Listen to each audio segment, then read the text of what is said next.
Hoy te voy a hablar de los 10 alimentos más inflamatorios que podemos encontrar. Y cualquiera podría decir, pero doctor, venga una cosa. En realidad no hay ningún alimento que por sí sea la causa de la inflamación crónica en las personas y que esté generando todas las enfermedades. Y yo te podría decir que sí, pero también te podría decir que es que son cosas que estamos consumiendo muy seguido y además no nos damos cuenta porque dicen, no, pero es que tenemos que comer de todo pero poquito. ¿Será que eso sí es verdad? Yo creo que sí. El problema es que no sabemos cuánto es mucho y cuánto es suficiente o cuánto es poquito de cada cosa. Por eso, ¿cuál es mi objetivo con este video? Enseñarte, compartirte cuáles son esos alimentos que en el día a día, poco a poco, son tan cotidianos, tan frecuentes que se van metiendo en nuestra vida sin que nos vayamos dando cuenta cómo van generando inflamación crónica. Y para eso tú podrías decir, inflamación crónica, ¿qué es eso? Quiero que pares por un momento y pienses que uno puede tener fuego, que el que uno prende inmediatamente, que ese es el que genera así todo el fuego, o uno puede tener brasa. Cuando uno tiene brasa, esa brasa que se genera poco a poco, esa brasa es la inflamación crónica. El fuego así grande es la inflamación aguda, como cuando te pica una abeja, como cuando te caes y te fracturas, eso es inflamación aguda. La inflamación crónica va ocurriendo muchas veces de manera silenciosa. Va ocurriendo sin darnos cuenta y el problema es que está metida dentro de todas nuestras pequeñas decisiones diarias. En el mundo occidental o en el mundo de la industrialización que vivimos hoy en día, hemos creído que lo que tenemos hoy, que la forma como vivimos hoy, que el mundo lleno de ultraprocesados de hoy, que el mundo lleno de radiación de hoy es lo normal, que eso es lo que hemos hecho siempre, que así es que hemos estado expuestos desde siempre. Y eso no es así. Tenemos que recordar que el mundo que tenemos hoy es un mundo que no tiene más de 70, 60 años y antes de eso el ser humano no estaba expuesto a muchas cosas que sí tenemos hoy. El exceso de azúcares que nació desde el siglo XIX como un ingrediente rápido, barato, que se empezó a masificar por todo el mundo. Todo el exceso de harinas refinadas que empezó también a ampliarse en el mundo y a distribuirse por todos lados. Todo lo que ha pasado con los aceites vegetales, pero ya vamos a hablar de todo esto. Entonces, toda esta industrialización, esto de verdad genera un problema. Esto no es un tema de, ay, no, tan exagerado, qué pereza, yo no quiero ir. No, esto de verdad es un problema. Por eso te voy a hablar de los 10 alimentos que yo puedo observar que son más frecuentes para que tú vayas a tu cocina y observes si algo de esto tiene que ver contigo o no, si algo de esto también de pronto pares y hagas una observación personal y tú digas, bueno, ¿qué pasa con esto? Yo sí lo estoy incluyendo en mi vida o no. Pero entonces,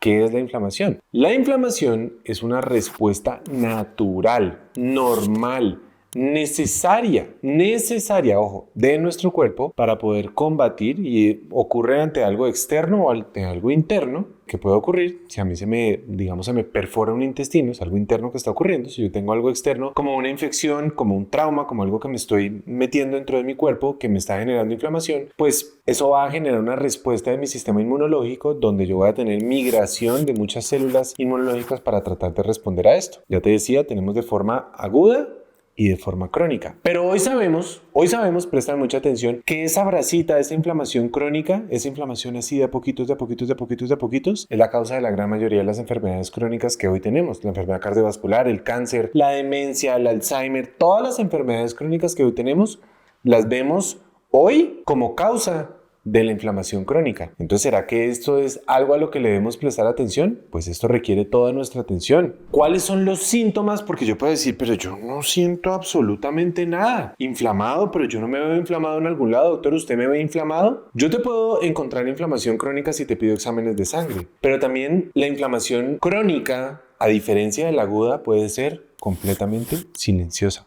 Puede empezar a irse montando poco a poco. Pueden empezar a haber síntomas de bajo grado como problemas en la piel, como problemas mentales, como cansancio, como problemas gastrointestinales, como dolores articulares, como cambios emocionales, trastornos del sueño, hormigueo en las manos, diferentes cosas que uno puede decir, wow, esto como que de pronto, bueno, sí, yo puedo tener de pronto alguna de estas cosas. Entonces, doctor, por favor, dígame cuáles son esos alimentos, repasémoslos, por favor. Bueno, vamos a hablar sobre el primero. El primero no quiere decir que sea el más importante, y es que te voy a hablar de el azúcar, los azúcares, la miel, el jarabe, la panela, todas las cosas que vienen, digamos, como empaquetadas en esto. ¿Qué pasa? La mayoría de estas moléculas son uniones de glucosa, que es necesaria para la energía, y fructosa. Fructosa, tú dirás, Fructosa como la de las frutas, sí, pero en las frutas está perfectamente y está en la dosis que debe ser y ahí no va a haber nunca ningún problema. El problema es en estos jarabes, mieles, azúcares, panelas, todo esto. Esa fracción de fructosa o el exceso de glucosa, cualquiera de los dos que se lleve a un exceso. Y uno podría decir exceso es más de cuánto. Exceso es consumir más de 20 gramos al día para un adulto. ¿Y eso cuánto es? Eso es más o menos unas 4 o 5 cucharaditas al día. Y también podrías volver a decir, bueno, pero eso ¿cómo se ve en la comida? Es que yo muchas veces no le pongo nada. Pues mira, un paquetico de galletas como las que se come un niño puede tener 16, un niño. Y un niño no necesita 20. Ni siquiera lo necesita, porque el azúcar no es necesaria. Un niño se podría consumir por ahí unos 10. O sea que en un paquetico, en las cereal del tigre, el cereal del tucán, del elefante, de todo esto, hay mucho más de lo que se requiere, de lo que podría ser tolerable, de lo que una persona podría procesar. Entonces, el exceso empieza a generar elevaciones crónicas de la insulina, elevaciones crónicas de la glucosa y con respuesta pues la elevación de la insulina empieza a generar inflamación crónica, empieza a generar alteración de receptores nutricionales, empieza a hacer que uno esté con la ansiedad de querer seguir comiendo todo el tiempo y esto a la larga empieza a generar resistencia a la insulina y eso empieza a generar elevación del ácido úrico y todo eso termina generando más respuesta inflamatoria y por ende un problema muchísimo peor. Entonces el azúcar refinada y todas las mieles, las panelas, déjalas para el postre del fin de semana, sácalas de tu vida, porque cuando no nos damos cuenta que en nuestros alimentos está metido en pequeñas cosas, pues ahí es donde terminamos con un problema. Alimento número 2, las harinas refinadas. Las harinas refinadas son un problema porque al quitarle la fibra a las harinas, lo que queda es un polvo fino que tiene la capacidad de elevar la insulina y de generar picos que son muy parecidos a lo que podrían generar los azúcares. Por ende, resistencia a la insulina, por ende, picos de glucosa, por ende, inflamación crónica, por ende, todo lo que estamos hablando. Alimento número 3, los aceites hidrogenados, todo lo que son los aceites refinados, que ha habido mucha controversia, incluso hace poquito salió un estudio donde cogieron unas personas y las pusieron a ayunar y a otros les pusieron a hacer otro tipo de dieta y les dieron aceites vegetales y se dieron cuenta que los que les dieron aceites vegetales no habían tenido mayor efecto sobre el peso y todo eso. Yo les digo, mira, es que esto no es un tema de peso. Esto es un tema que estos aceites por su proceso de refinamiento terminan con múltiples procesos químicos industriales y les tienen que poner múltiples compuestos. Algunos compuestos son derivados del petróleo, pues que yo la verdad no quisiera tenerlos dentro de mi cuerpo. Tú verás. Y también el exceso de omega 6 en tu cuerpo, que es lo que más tienen estos aceites, puede generar un desequilibrio entre la cantidad de omega 6 y de omega 3. Y cuando tú tienes un desequilibrio entre la cantidad de omega 6 y de omega 3 en tu cuerpo, eso inmediatamente desencadena la inflamación crónica. Y eso, y uno dice, ¿y yo cómo sé eso? Pues para y evalúa tu vida. Si tú en la mayoría del tiempo estás consumiendo aceites de tipo omega 6, es decir, soya, canola, girasol, maíz, y no consumes casi nada de omega 3, seguramente vas a tener la balanza desbalanceada. Seguramente va a estar así. Y eso va a ser una realidad en tu vida. Entonces, ¿qué tenemos que hacer? Tenemos que entender cuáles son esos procesos por los cuales tú vas a empezar a llevar un mecanismo en el cual vas a disminuir esto lo más que puedas, déjalo solamente quizás para el restaurante y empiezas a consumir un poco más de omega 3 en tu vida. Con eso vas a generar nuevamente el equilibrio que tienes que generar. Alimento número 4 son los alimentos ultraprocesados. Todo lo que tenga un montón de procesos químicos, de sabores artificiales, colores artificiales, procesos artificiales. Lo mismo que pasa con los aceites vegetales que te acabo de mencionar, son un ultraprocesado. La gente que sigue diciendo que los ultraprocesados no producen ningún tipo de enfermedades porque definitivamente no quieren leer, no saben leer, no saben buscar literatura y no saben entender además que esto no se trata de buscar el único estudio que muestre cómo una molécula es capaz de generar enfermedad, porque eso no es así. Te lo dije al principio de este video, no hay un solo alimento que sea capaz de generar suficiente enfermedad. Si tú te comes un alimento procesado un solo día de la vida, de vez en cuando te va a pasar algo, seguramente no va a pasar absolutamente nada. El problema es que no entendemos cómo un poquito de harinas refinadas, con un poquito de azúcar, con un poquito de ultraprocesados, con un poquito de aceites vegetales, con un poquito, y uno va metiendo todo eso dentro de la misma ponchera, dentro de la misma olla y lo va mezclando, Eso es lo que no entendemos cómo funciona, porque a eso le tenemos que sumar la individualidad de cada persona entre la falta de sueño, el estrés, el antibiótico, el exceso de omeprazol por tantos años, todo eso cómo se va combinando y cómo se va conjugando y cómo va creando una realidad de cada persona. Los alimentos ultraprocesados, todos los colores artificiales, los sabores artificiales, todo esto ya está demostrado el link que tiene con enfermedades mentales, con depresión, con problemas cognitivos, con trastorno de hiperactividad, con cánceres, con enfermedades autoinmunes, con inflamación crónica, todo lo que tú quieras. Por eso te digo, yo veo un montón de gente que además ni siquiera ha pasado por una facultad de nada que tenga que ver relacionado con la salud diciendo que esto no tiene nada que ver. Ingenieros de alimentos que salen diciendo esto no tiene... Ojo, y no estoy criticando al gremio de la ingeniería de alimentos, ni me faltaba. Trabajo con ingenieros de alimentos y me parece absolutamente fabuloso lo que hacen. Pero me parece increíble que salgan a decir que porque un compuesto no es capaz de generar cáncer, porque se dieron cuenta que es que se está usando en cantidades chiquitas, lo que no entienden es lo que pasa con eso en el tiempo. Es lo que estamos hablando ahorita con la inflamación crónica. Pero a la larga tú eliges. Alimento número 5. Todos los lácteos de origen industrial. De nuevo, son lácteos que tienen sabores artificiales, colores artificiales, espesantes artificiales, muchas cosas que ni siquiera son de fruta, que han sido absolutamente modificados, que les tienen que reañadir las vitaminas porque se las dañaron en todo su proceso de industrialización, que tienen un montón de subproductos que están hechos pues no para nuestro cuerpo. Yo cuando le digo a la gente que consuma lácteos, les recomiendo consumir quesos lo más naturales, más artesanales posibles y ojalá que sean quesos madurados para que no vayan a tener ningún efecto ni de la caseína ni vayan a tener tampoco residuos muchas veces quedan con muchos menos residuos de lactosa porque se va rompiendo durante ese proceso. Y lo otro es que sean lo más campesinos posible. Si vas a consumir un yogur griego, busca que sea lo más campesino posible. Si vas a consumir leche o kefir o alguna cosa, busca que sea hecho con mínimo proceso. Pero todo lo que tiene alto proceso no te lo recomiendo. Alimento número 6, todo lo que son las carnes ultraprocesadas, todos los jamones, las mortadelas, las salchichas, todos los que es así bien rosado radioactivo. Estos alimentos están llenos de unos compuestos que llaman nitritos. Los nitritos se ponen como conservante,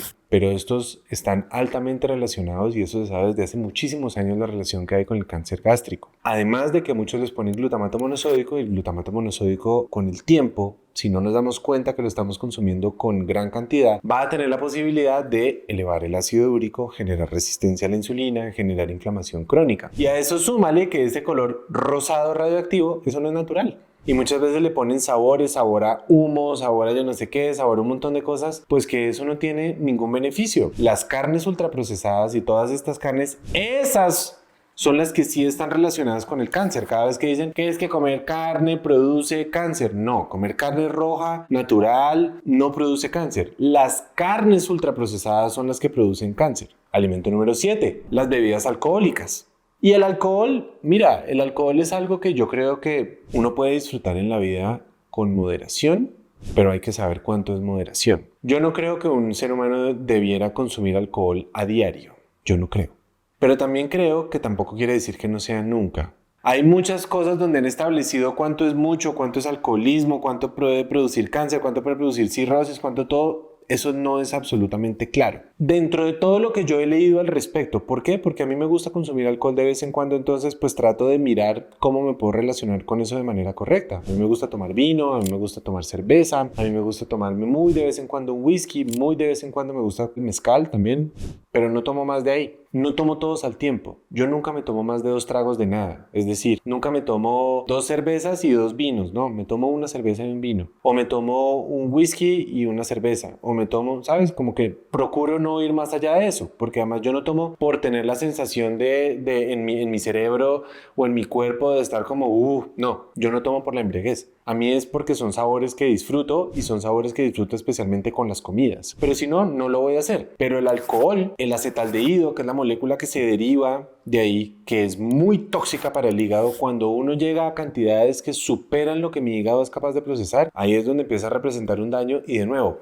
junto con el azúcar, junto con las carnes ultraprocesadas, junto con el estrés, junto con la falta de sueño, junto con todo, ahí es donde se empieza a producir el problema, porque es la combinación del estrés crónico que esto va generando. Vuelvo y te digo, la inflamación crónica no está solamente porque te tomes una copa de vino de vez en cuando. Es porque estás juntando esto con esto, con esto, con esto, con esto, con esto, con esto, con esto, con esto, con esto y empiezan a ser parte tan de nuestra cotidianidad que no nos damos cuenta cómo empiezan a generar inflamación crónica. Alimento número 8. Te voy a hablar de el gluten, que es una proteína que está dentro del trigo, la cebada y el centeno. Ojo, el gluten no está en el arroz, el gluten no está en la papa, que hay gente que me dice es que dejé el arroz por el gluten. Digo, ¿quién te dijo eso? El gluten es una proteína muy interesante que tiene unas propiedades de atravesar muy rápido la barrera intestinal, pero tiene la propiedad de generar inflamación, especialmente el gluten de Occidente, que es un gluten genéticamente modificado. Si tú vives en Europa, seguramente el gluten que se consigue en la mayor parte de Europa es gluten que no ha sido tocado, que no es modificado genéticamente y que no tiene este problema. El gluten de Occidente es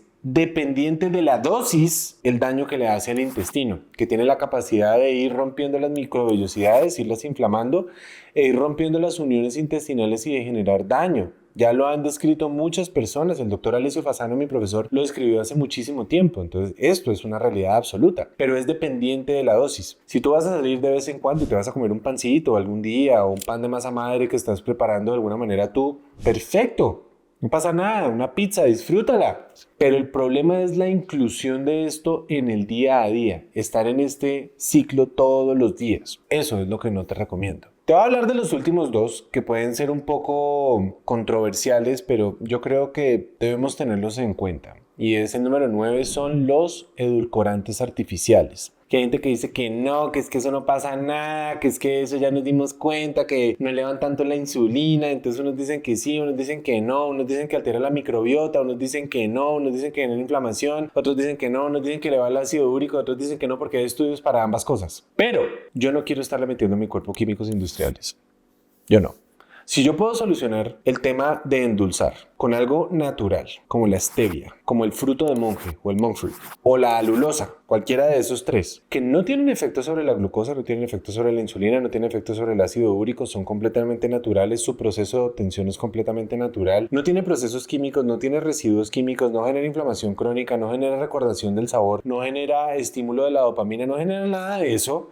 Pues ¿por qué no? Porque voy a estar consumiendo sucralosa, sulfame, aspartame, que son moléculas absolutamente químicos industriales para lo que mi cuerpo no está hecho.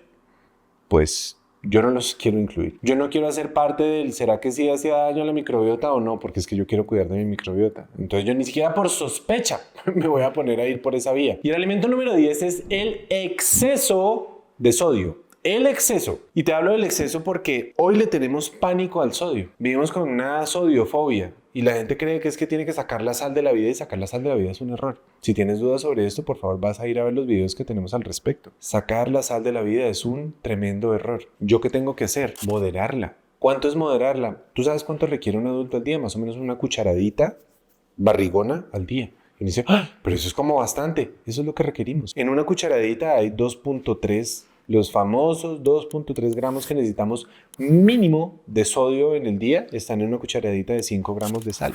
Eso es lo que requerimos. ¿Sabes dónde está el exceso usualmente? No está en la sal que tú utilizas en tu cocina. ¿Sabes dónde está el exceso? Está en la panadería industrial. Está en las carnes esas ultraprocesadas industriales de las que te estaba hablando. Ahí es donde está metido la mayor parte del exceso de sodio que los seres humanos consumen. De nuevo, el cuerpo humano es capaz de eliminar el exceso de sodio que tú le pongas. Es capaz de orinarlo, pero ¿qué pasa con el exceso? Cuando hay exceso de sodio, con exceso de azúcar, con exceso de harinas refinadas, con exceso de alcohol, con exceso... ahí ya se empieza a volver un círculo vicioso. Porque además te pongo un ejemplo. Una persona sana que por algún motivo consuma algún exceso de sodio, ¿le va a pasar algo? No. Una persona enferma que tenga resistencia a la insulina, el sodio en exceso le puede disparar a que a partir de la glucosa y de la fructosa convierta a producir más ácido úrico y más inflamación. Y ahí sí te digo, ahí tenemos problemas. Pero de nuevo, es esa misma molécula en una persona sana y esa misma molécula, esa misma dosis en una persona enferma. Y fíjate cómo se comporta de distinto.